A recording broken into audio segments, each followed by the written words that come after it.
Dear guests, first of all, welcome to our seminar. My name is Yenal Akgün from Yaşar University School of Architecture.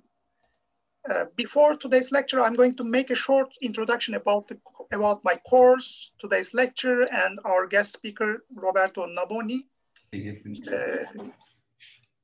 This semester, I've been organizing an international seminar series at my Structural Morphology in Architecture course. This course mainly aims to discuss the relationship between the structural and architectural form and expose the potential interactions between structural design and architectural design. In this context, we organize an international seminar series discussing this relationship between material, architectural design, and structural design. And our first seminar was given by Marie Fria Weissel from Aalborg University, Denmark. Professor Weissel discussed about tectonics and resource awareness in architecture. And today, we have another guest from Denmark, Roberto Naboni, who is an associate professor in computational design and digital fabrication at the University of Southern Denmark. I guess most of you know or searched about him, but let me introduce him shortly. Roberto creates the group for computational research in emergent architectural technology. Did I say correct, Roberto? Yeah, perfectly. His research focuses on experimental architecture, advanced manufacturing, and novel material systems. He previously founded and led ACT Lab at Politecnico di Milano and collaborated with many international research institutes and architectural firms such as ICD and ITG in Stuttgart, AA School, SOM, Skidmore, Owen and Merrill, Stefano Boeri Studio, WASP, and many others. Today, Roberto will give a lecture with the title of Integrated and Emergent Design from Material to Tectonics. Roberto, welcome again, and many thanks for accepting my invitation. Today, it will be around 1 hour. The lecture and the Q&A session will be around 1 hour, so I don't want to waste your time. Now, stage is yours. Thank you very much again. Thank you, Yenal, for the invitation. It's a pleasure to be here. So I'd like to tell you a little bit about my research and the research that I'm doing with my group, CREATE. And yeah, I will speak for about an hour, and then I would like to give some time for some questions. So feel free to interrupt if something arises that strikes your curiosity. Otherwise, we can also take it later at the end of the presentation. So yeah, you already mentioned about CREATE, which is my group at the University of Southern Denmark. And what we do here at CREATE is looking into computational processes, both for design and for, I would say, manufacturing. And we try to challenge how the role of technology, which are led by computational processes, allow to look into new type of architecture. Can you hear me? Yes, we can hear you. Okay, perfect. So that's what we do here, and we're based at the University of Southern Denmark, which is in Odense. I like to describe it as a kind of a central or barycenter part of Denmark.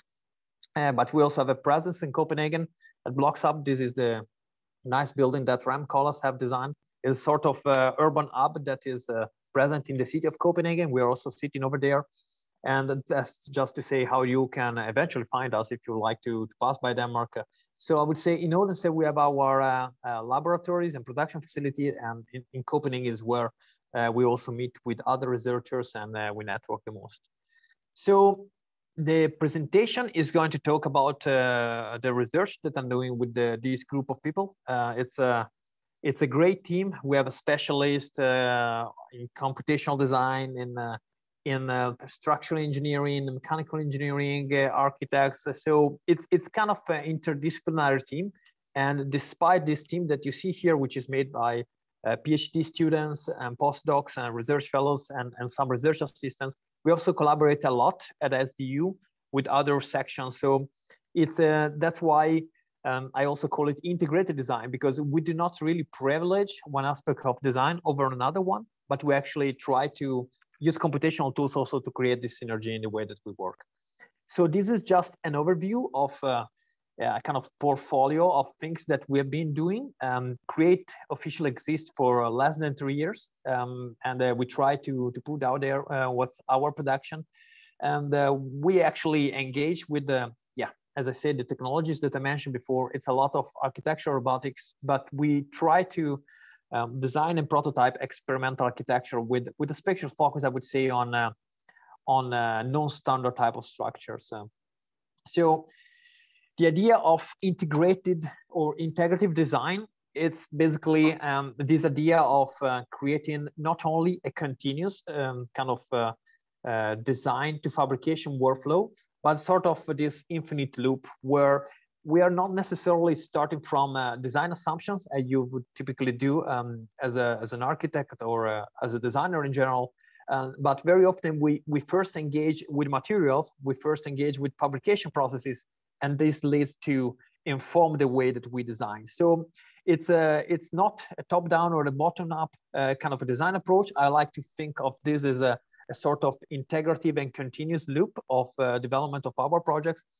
And indeed, this computational research is about integrating the technologies that I just put in here. So we on the design side, the left part of this scheme, you can see that what we call a design loop. We like to create sort of feedback from mechanical analysis, from material understanding, from the optimization that we want to implement in a design just on the base of a geometry of a structure. But at the same time, we also have this sort of a fabrication loop on the right, where we try to really experiment physically with things, which this involves physical testing of materials, but also kind of assessment of precision, also quality monitoring, and so on. So it's I would say, a way of putting together different technologies with the final aim of creating better architecture and create a sort of more advanced idea of design. So this gives you a little bit the idea of who we are, and also the idea of the kind of technology that we like to work with and our approach. Something that is very central, though, in our research and is leading all of our exploration is actually the motivation behind that. Behind the fact that we do experimental architecture, there are a couple of reasons, and I would like to establish them in the beginning of this presentation. So one of the first elements is actually looking at the kind of natural resources and materials that we use for the built environment. So every year we use planetary 42.4 billion tons of material to build buildings, to make civil infrastructure, anything that is built environment. And this number is big enough to build around the equator a wall of several meters high every year. So this is a huge quantity of material, and we know that this is too much, and that's what we are working against. And at the same time, while we are producing and new architecture and we are consuming material resources, in the processes of transformation of these resources from material to actually artifacts, we do generate a lot of CO2 emissions. So 40% is a kind of percentage that include the direct process of construction, but also the indirect use of the construction that we live in. And that's quite a big share of the responsibility that we have in trying to minimize the CO2 emissions on a planetary level. But definitely that's what we are looking at also nationally. And we should also consider that we are very responsible as, I would say, protagonists of the construction industry. So the third element is looking into waste. So in EU, 30% of the waste that is produced during a year is actually coming from the construction demolition sector. So this means that we are actually using a lot of material to build. We are actually using, we're actually producing a lot of emissions, but at the same time, we are generating a lot of waste. And this gives you an idea of how wasteful and somehow very impacting kind of activity that we have been running for the last couple of decades. And that's given definitely motivation for us to minimize this. But at the same time, as part of our mission, is actually to provide more buildings, more architecture, more infrastructure for an increasing number of people. So it's expected that by 2050, we will increase our world population by 2.7 billion people. That means that we have to do a lot more construction with much less resources in any kind of sense. So this gives us a good framework, and that's also gives not only an idea that we have to look into design that is somehow responsible, but that also gives us the interest of dealing directly with the material transformation with machines and looking at this as an integrated process. So given this motivation, which is a kind of introduction to all our projects in different ways, I will now present some research projects that show you how we try to deal with these problems at a research level. So this is the first project. This project that is called Trabecular Pavilion has been developed by me and my team when a couple of years ago, before I joined actually SDU, and was completed when I joined the University of Southern Denmark in Politecnico di Milano. And essentially this is looking into how to use additive manufacturing and material optimization to indeed build structures that are material efficient and minimize the resources that we use. So this is kind of image of a pavilion that we built a couple of years ago. It's still standing up in Politecnico di Milano. It's this anti-clastic sort of lattice shell, which has several levels of optimization, which I'm going to explain. What's interesting about this is that it has been made with a standard desktop printers. We had this industrial partner here, WASP, which is still my partner in several projects. And we thought, how can we actually design sort of brick elements, sort of construction components that can be put together, but they can 3D printed and they can be using the least possible material in withstanding structural and load-bearing kind of function. The inspiration for this was to look into the internal structure of bones.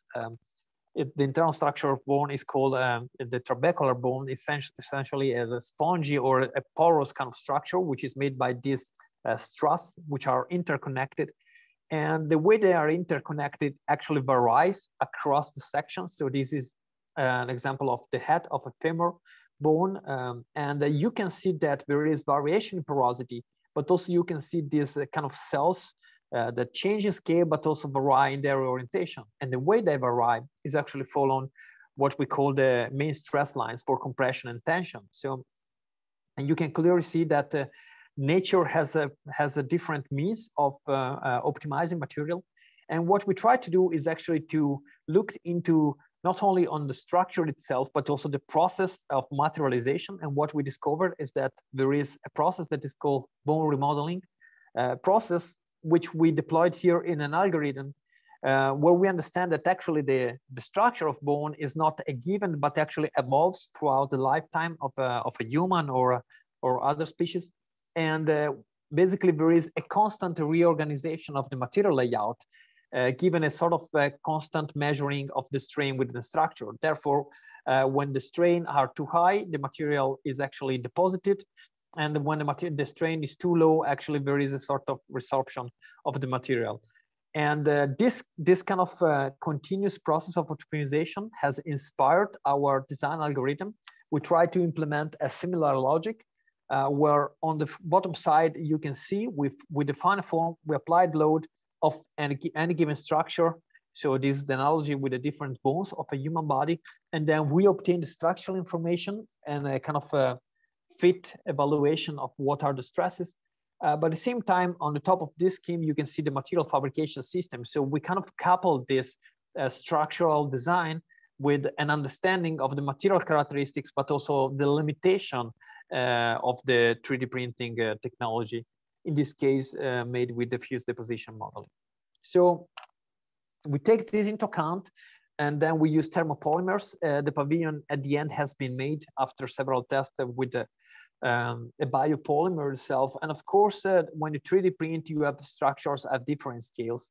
So what we did, we tried to understand what would be the actual capacity of the material, given that when you 3D print, you vary a lot the material properties. And I'm not an engineer, but it revealed to be necessary to follow this method to actually being able to compute the kind of structural design. And as you can see here, this is the breakage of different samples that we designed ourselves for this purpose. And these samples basically the kind of lattice struts that the whole lattice struts that we use in the structure itself. And here are printed with different the inclination, different angles.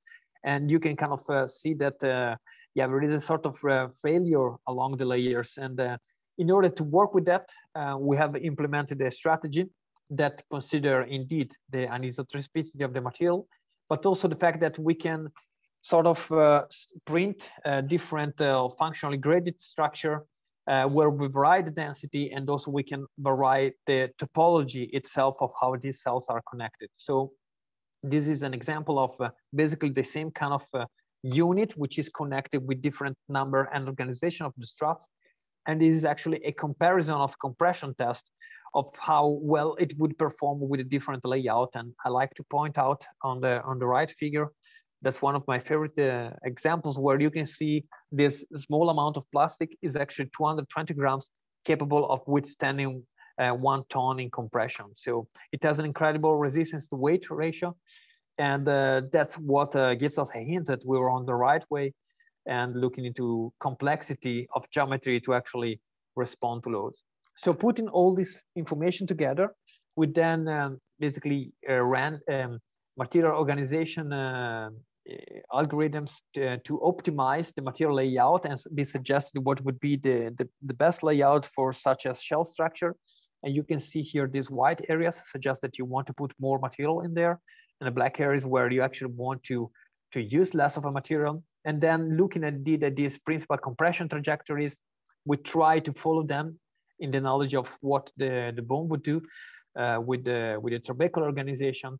And we come up with a sort of layout where we have a topology optimization, looking at the different capacity of the kind of this construction unit to be able to withstand in a more rigid way and stiff behavior, or a more elastic behavior to different loads. And we would map out our kind of anti-plastic shell with that, but also working on the section optimization.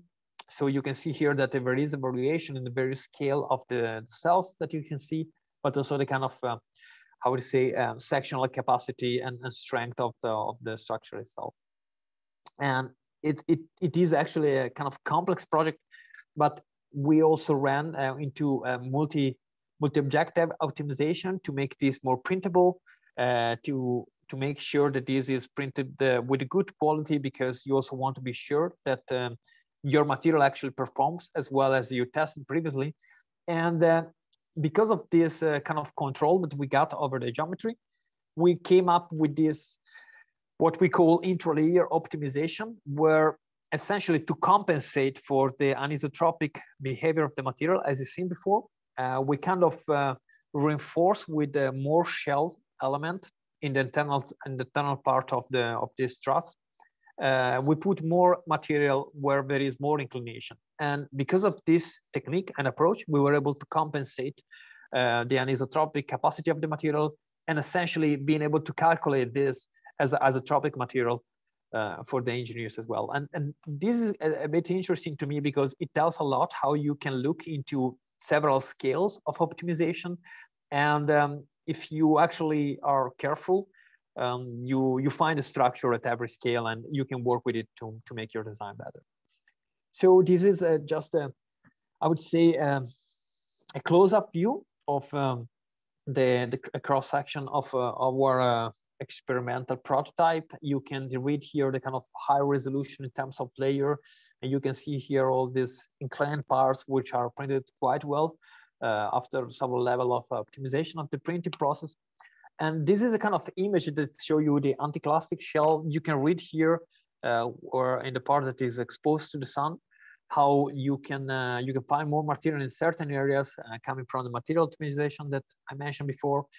And it's also a nice case where you can actually make out of this structure a nice shading element. And yeah, this is a little bit of the day view and night view. Here it reveals the kind of makeup and of the layout of the structure itself. And despite this is made by components, we came up with kind of seamless structural connection, which are not shown in this presentation. So you perceive the structure as a unique and seamless kind of design. So this is a first project that I want to show you. We have published several papers about this, the various elements of this research.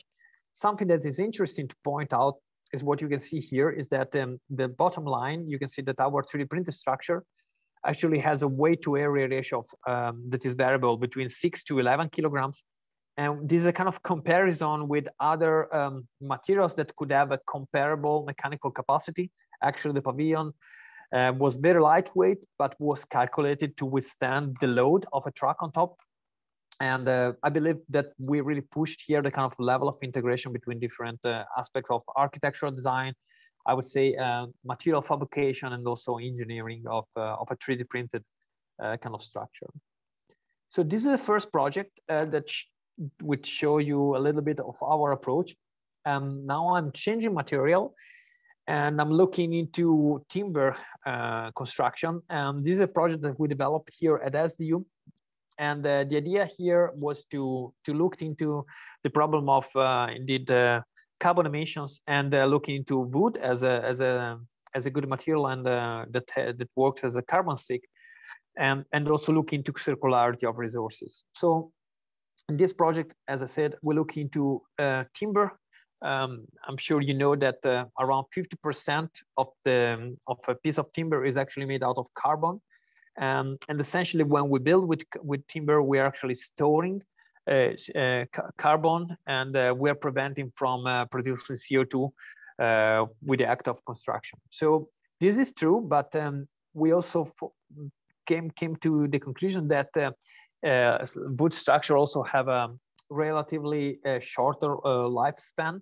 And especially in our contemporary world, where you are in need of somehow repurposing and retrofitting and varying your built environment and being able to be flexible to new uses, we wanted to come up with a way of making architecture and structure capable of being updated while not trashing material. Because when you essentially dispose the wood, you're gonna release that carbon back to the atmosphere anyway. So this was a little bit the concept, and we came up with the idea of creating a sort of Lego kit. This a sort of a set of discrete elements which would have the capacity of being combined and provide together kind of a custom and structural efficient structure, but at the same time being able to be reused in a different configuration.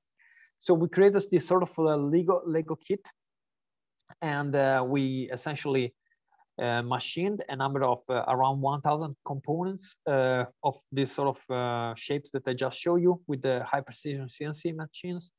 And then what we did, we created this computation workflow, where on the left side, you see what we call a kind of design digital twin, essentially a process that takes into consideration, as you can see here, this voxel-based design and structural optimization, once again, but also the material processing and digital fabrication data, and how to make that optimal and kind of fast, and putting together material and kind of structural optimization. Then we get into this performance-based design discretization. Essentially, we use a kind of modular system or discrete system to create custom and structural efficient design.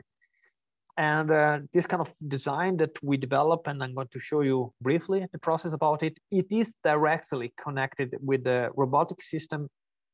And essentially, this is, again, telling you about the seamless connection that we create from design to kind of robotic setup. Here, we didn't engage with the robots in hard fabrication. It's mostly an assembly, but we were able here to introduce a process of automated screwing, which I believe we were the first one to do this in construction. So this is a little bit of the kind of process of voxel-based design optimization, where we obtain, again, topology optimization, but also stress trajectories. Then we convert them in kind of multi-material optimization. In this case, we haven't used different materials, but we have used different density of the same material, which were located in the zones that you see. And then we discretize this volumetric layout, and then we transform it into a kind of voxelized structure. And then in this voxelized structure, what we do, we essentially evaluate the stresses, but we also evaluate the kind of connectivity that one element has to have with the other one. And essentially, this is the process behind being able to connect all these Lego kits in a sort of a smart way. So this is the process behind that, and this is directly transferred to a robot system. This is what we call a flexible robot setup. Is made by Collaborative Robots from Universal Robots, which is actually a company that is spin-off of the University of Southern Denmark, and now is a very successful robotics company, which is working worldwide. And we create this sort of setup where we add layer by layer these elements, and the decision here is to work in a layered kind of manufacturing layout, first to kind of resemble an additive process, but also to be able to kind of edit the structure in layers or in parts without creating interdependencies with the other parts. So essentially, this is put together with the reversible screw connections, which then can be demounted, and you can update the structures many times as you want. And this is kind of the image of the robot process where the two robots collaborate to place these timber elements in their place. And as I said before, we have introduced here this multi-phase robotic assembly where we couple together an electric gripper, which gives us feedback on the kind of process of handling these material units. But at the same time, we use an electric screwdriver, which basically allow us to put in place the blocks, to screw them in.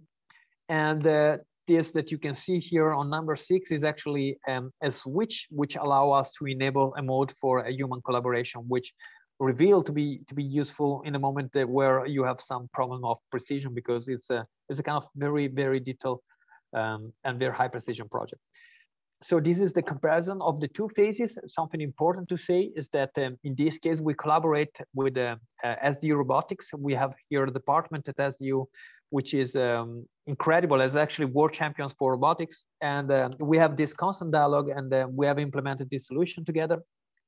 And this is just some images of the process where you can see the screwing of the elements, and the kind of way of working with robots, but robots that allow you to be in their workspace and they're safe, and you can actually collaborate with that. Something interesting here is that because of the connection of a digital design kind of model and our kind of digital twin of the fabrication process, we are capable of optimizing and kind of the deployment of these screws, and to minimize and to calculate on the spot the connections that you need actually to reach the kind of stiff element.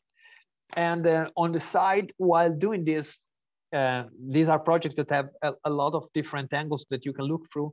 But what we do is also kind of studying the capacity of these discrete elements to work as a structural element that is reliable and can be used eventually in the future in the practice. And this, we use digital image correlation and a kind of tracking of what are the deformations and the mechanisms of I would say the structural resistance and capacity.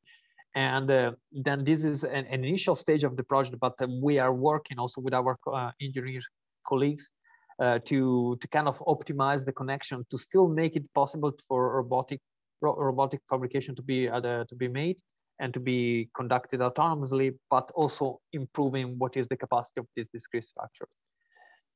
So out of this process, what we did is this prototype, which we call a reversible robotic timber beam. It is made by 886 construction components. It stores indeed 216 kilograms of CO2. But the cool thing about that is that it is completely demountable and is completed. It can be reformulated in different ways. Indeed, we have actually demounted it, and we have actually remounted it again. It's now in exhibition at the whole of our university.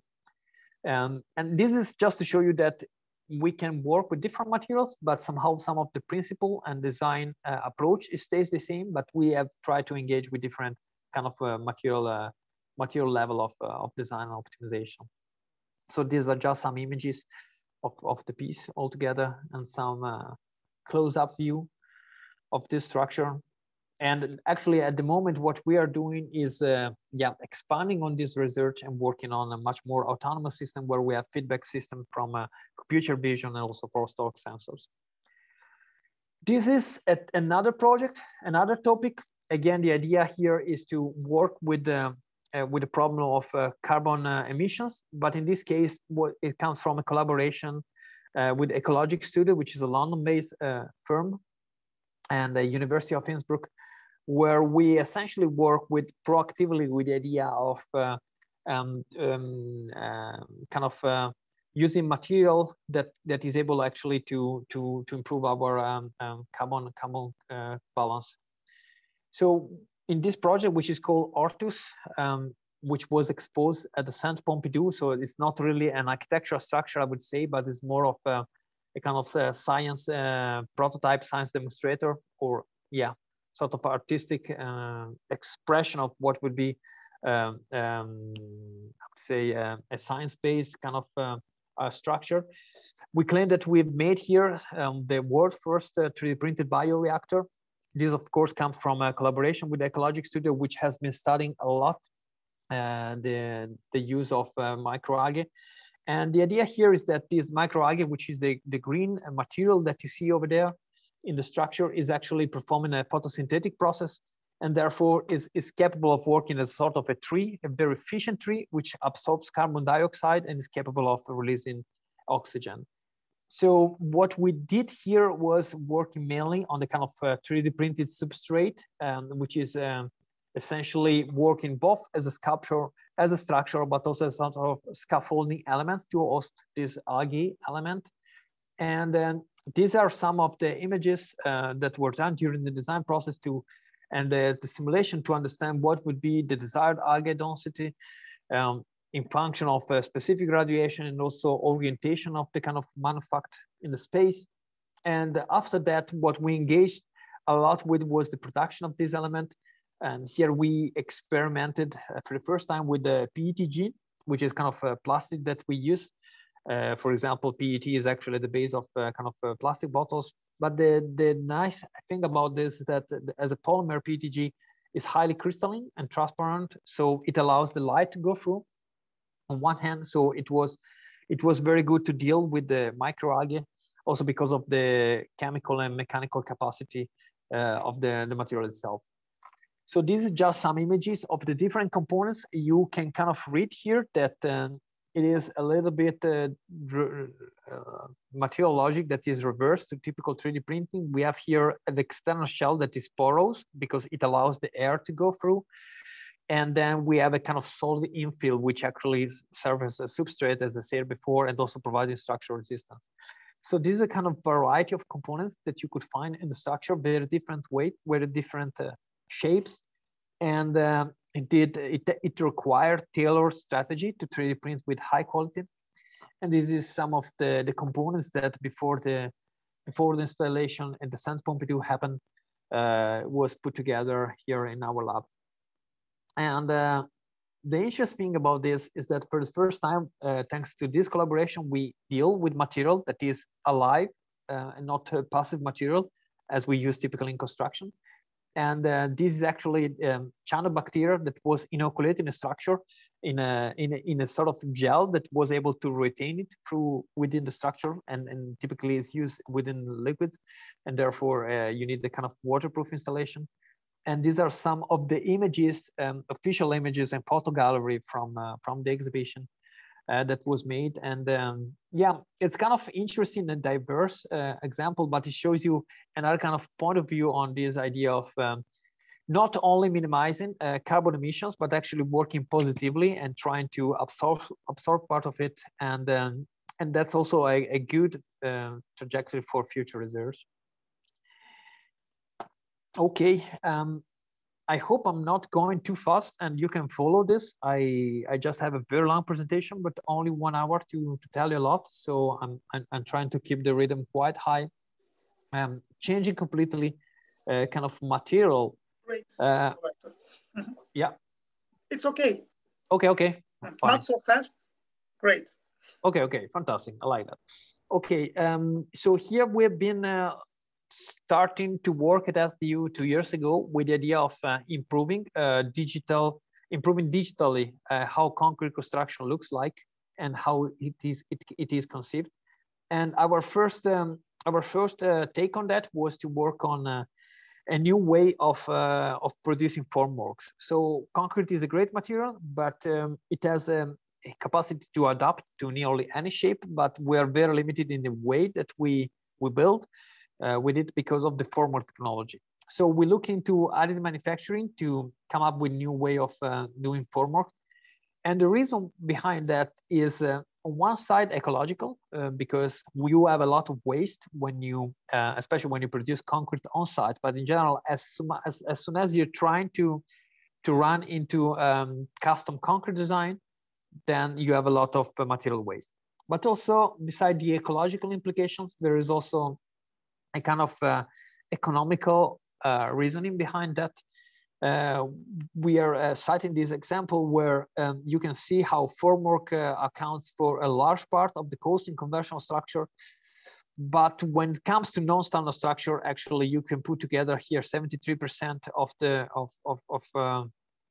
formwork materials plus the labor involved in formwork design. So this is a very high percentage for something that you're going to throw away at the end of your construction process. So we try to challenge that with 3D printing, with large-scale fused deposition modeling, and polymers that could be reused but also recycled. So here the idea is to combine thermopolymers, but to also use at the same time ultra high performance concrete, which allow you to use much less material for achieving the same structural performance. So in one hand here we were looking into material exploration of different recycled polymers, and we try to monitor the kind of behavior during the 3D printing. Thermopolymers, they do shrink, they warp, they deform during the printing process as a function of the differential temperature that they have in different parts. And yeah, basically we use high precision 3D scanning to kind of monitor this deformation and essentially identify the polymers that would allow us to be as precise as possible in our production. So we were able to come up with such panels, 1 meter high, incredible design freedom, simple kind of design formwork implementation. And the idea is that we 3D print the formwork, then we fill them in with this ultra high performance concrete that because of its material makeup is capable of adapting to very complex and narrow geometries. And while doing this, we of course also produce the digital tooling that is behind that to, for example, analyze the printing angles, but also to create a kind of automatic and optimized tool path, which is needed because you cannot just rely on a simple slicer when you deal with the large scale 3D printing. So this is a kind of close-up image of how the formwork looks like. It's incredibly high resolution, but still kind of fast. We can print a lot of plastic at the same time, and this is a kind of correspondent concrete element you can produce with it. So in terms of geometry, it's pretty good. Here you see a lot of bubbles. This was one of the first prototype. We were not too experienced with the air trap removal, but still this tells you a little bit of how you can start fantasizing about structural typologies and elements that go a little bit off the standard that you are normally accustomed to. So this was the idea of creating a sort of shell element with this sort of embedded rib geometry. And the idea that maybe you don't need to separate anymore structural function from, I don't know, enveloping function. So we tried to push it a little bit more, and we went for a kind of large-scale prototype of a double shell 3D printed element with a kind of a hollow geometry inside. And this is basically kind of another prototype that we produce with the same technology. We believe that it would be extremely difficult to produce such a panel with other form working techniques that are available on the market, because you might obtain the same kind of geometry, but it's very difficult that your material will be able to withstand the concrete pressure with very little and narrow material here inside. If you use, for example, CNC milled styrofoam. And these are just some of the images. This is actually quite a large panel. It's 1.2 meter by 1 meter by, I don't know, 50 centimeters, something like that.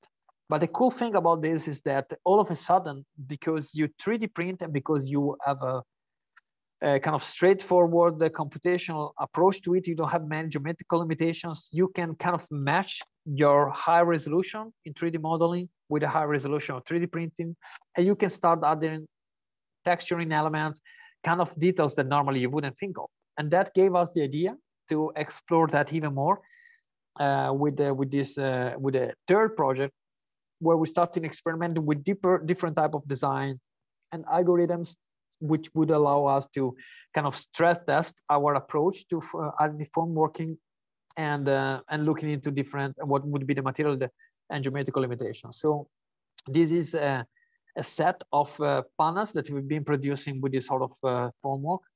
And it's very easy. We were 3D printing formwork, and then we were putting them with ultra high performance concrete once again.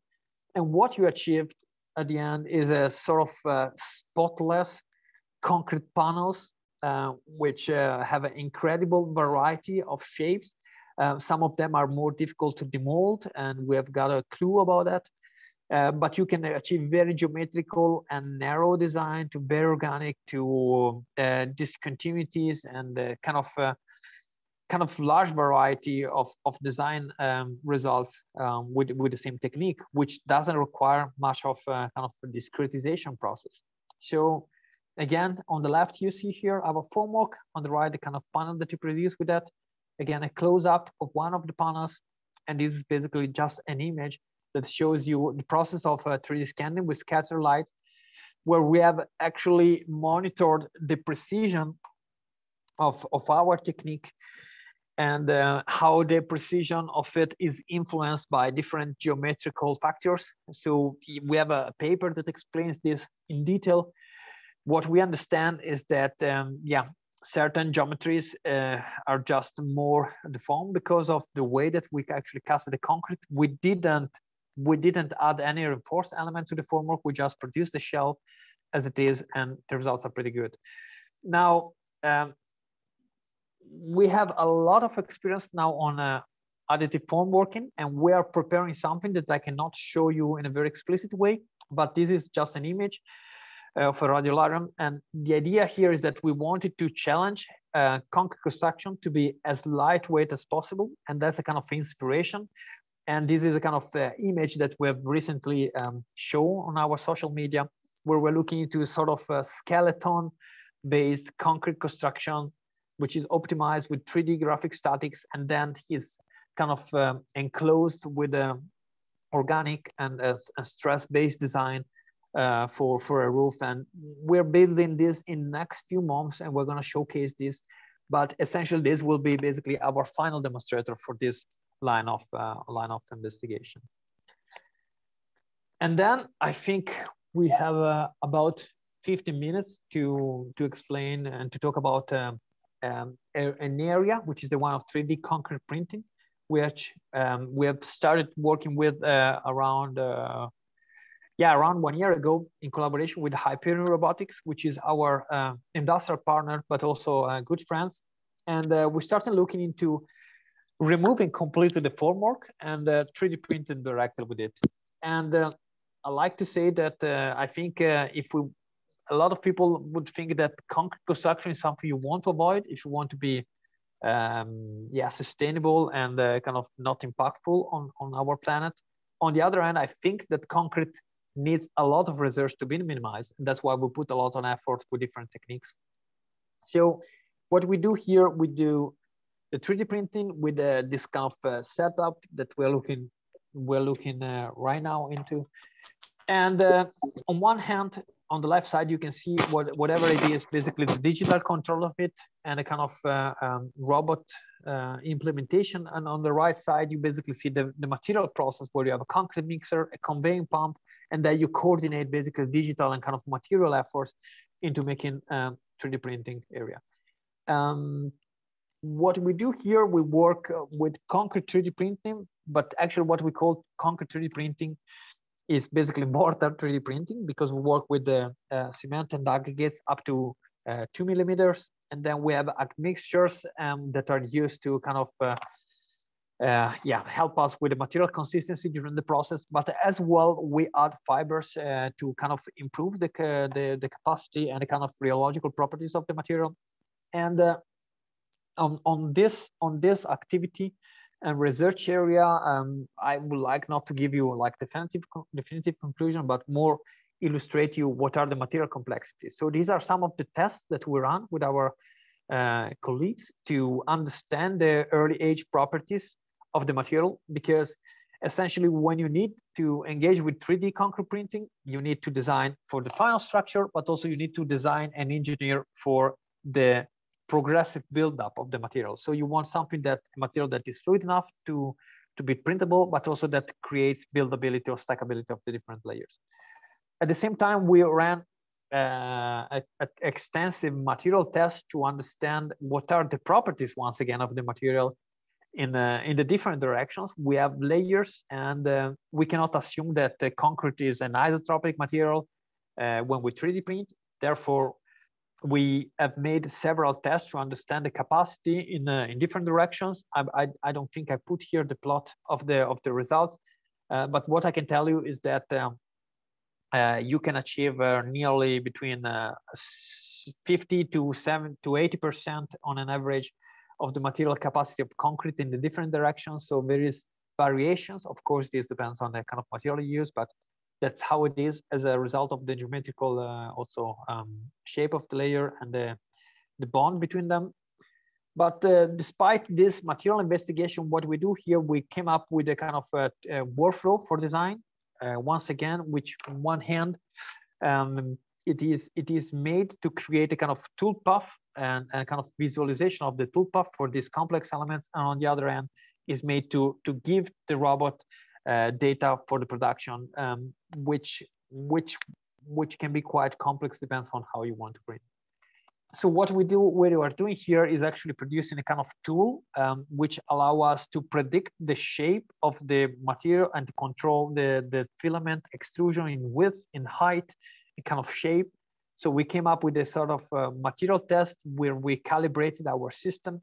We have this sort of serpentine specimen, and we printed with different speed and different height. So this is not a very successful print. These are better prints and so on, and with different kind of settings. And then we map these out to define our fabrication space. So on one hand here, you can see the different layer height between 5 to 25 millimeters. But at the same time, you expose them to different printing speed. So you cannot really control 3D concrete printing because of the process in the same way and precision that you would control it in fused deposition modeling. But what you can do here is controlling the speed of the robot in order to have a thicker or thinner kind of material layout. Of course, this has a corresponding dissection. Some of these tests were not really successful. Some were kind of good. What we did at the end of this is defining this sort of space, which is our fabrication space, given our material, our pump, and so on, where we know the kind of layer height and the kind of layer width that we can achieve by varying the robot speed. So it's a constant material flow, but we vary the robot speed in order to really have high resolution 3D printing of concrete, which is something that we find has not been explored yet. We came up with a way of synthetically representing I would say the shape of these layers.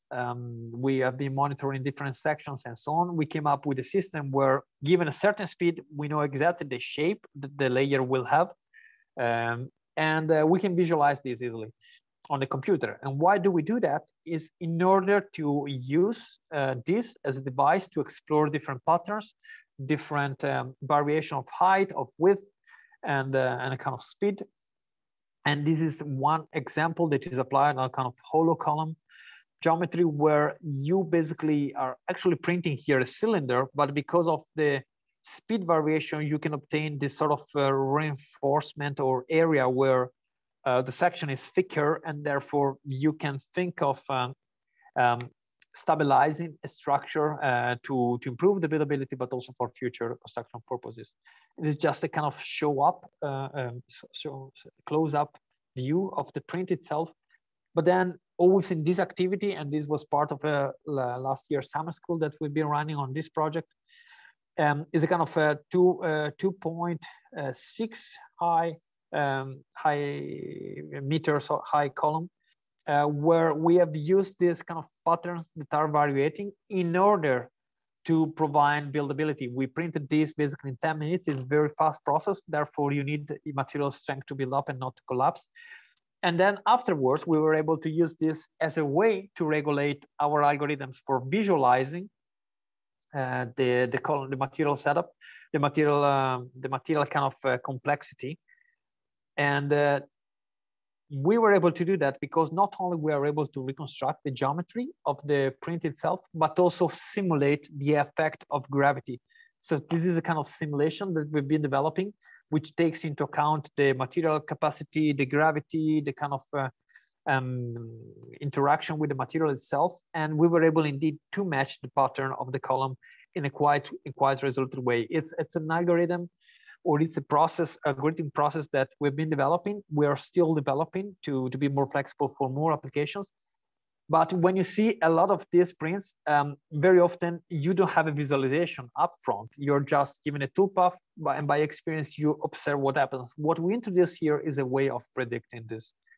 And yeah, these are some close-ups of the column itself. And again, the nice kind of textural elements. But the moment where you can visualize them in advance, you can use them strategically for structural purposes or decorative as well. And then we started, using this kind of technique to reinforce the shell elements. And this is how you can, we made a process during the summer school where we could essentially visualize this kind of stiffening geometries. And is one of these elements that you're just seeing simulated over there, which was 3D printed and optimized to make sure that it's buildable, that is, and that doesn't really encounter into printing problems, because when you print at very high speed, is actually quite challenging to be able to create this geometry without experiencing buckling and collapses. And this is, some of the images of this. I think, we have very few minutes. What I can tell you is that we are actually looking right now into applying all this knowledge about 3D concrete printing into the design and fabrication of horizontal structures. And that's the project that we call 3D Light Beam. We are producing a set of optimized and lightweight beam design, where we are also having a technique for reinforcing the concrete in itself, which is still a topic in 3D concrete printing, how to reinforce it in a smart way. And I cannot tell you very much about it for the moment. But what I can tell you is that we have very encouraging results, and we have essentially a lot of potential there in creating load-bearing horizontal structures for buildings of any type. So this is an ongoing project, and I think I can close it here. Otherwise, I should speak a lot about this, and I would just close it here. But I would say I can actually skip this one and go to the end of the presentation.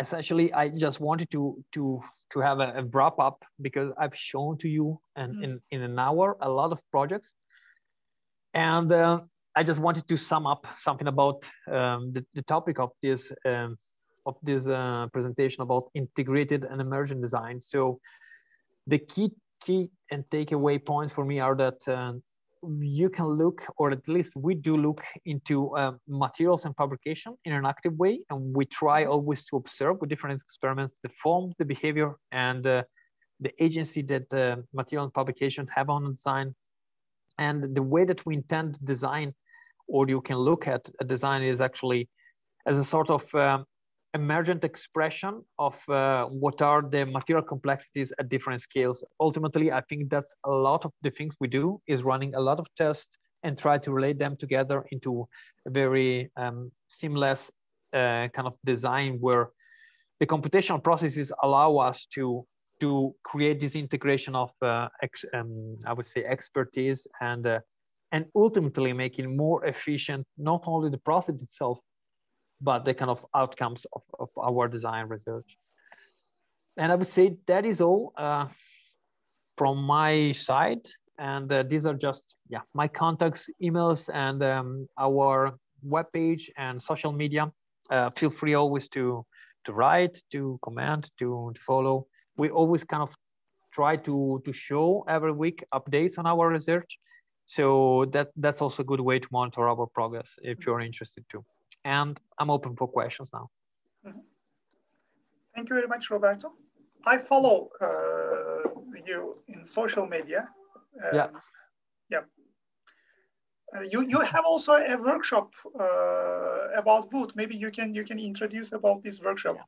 Okay, that's a good suggestion, because I planned to put a slide on that, but I forgot. So thanks for reminding that.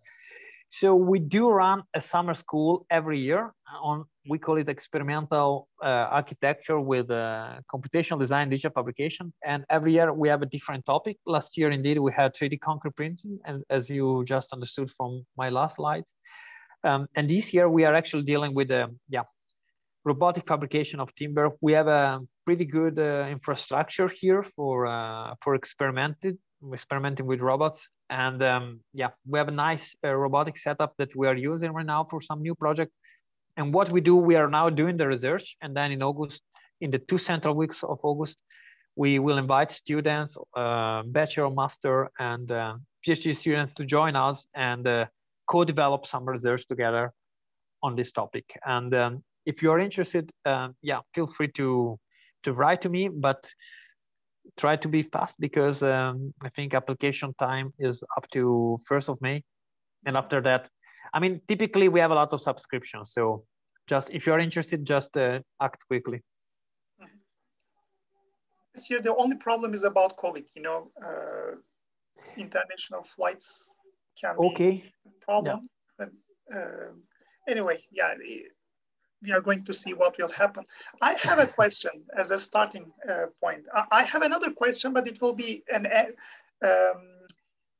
a conclusion, like a conclusion. So I just want to learn about one point about your robotic concrete 3D printing works. Are you and your research group interested in the material development? I mean, the rheological properties of the concrete, or are you using the ready-to-use